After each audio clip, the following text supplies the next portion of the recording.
In a briefing to reporters in advance of the Prime Minister's trip to India, a senior government official said they are confident that extortion threats and violence carried out by agents of Indian government in Canada are not continuing. So my question to you directly is it this government's position, does this government still believe that agents of India are currently involved in extortion, threats of violence in Canada? And if not, how can they be confident that they're not involved? I want to focus on the fact that no country will ever have a pass in terms of the domestic safety and security of Canada, period. The rule of law and the importance of adherence to the criminal code are of utmost importance to our government, period. What does that mean?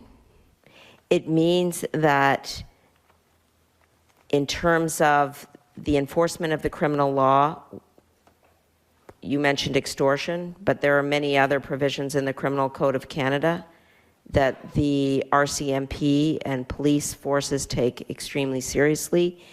And we as a government believe that at all times, law enforcement must have the ability to do that work, to enforce the criminal code, and to bring just cases to trial. That is a process that we do not interfere in. That's what the rule of law dictates. Political actors have no role in that process. So that's my first point. My second point is vis-a-vis India. There is a law enforcement dialogue occurring at the most senior levels in the public service of Canada, together with their Indian counterparts, which is ongoing, which addresses the relationship between the two countries and allows that dialogue to be the place where issues relating to those that you mentioned can be addressed.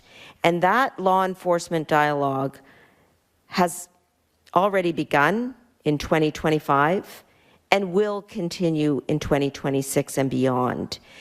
Those are two pillars of the approach that we are taking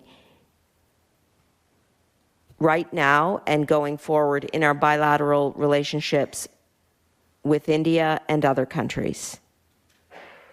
I hope that answers your question.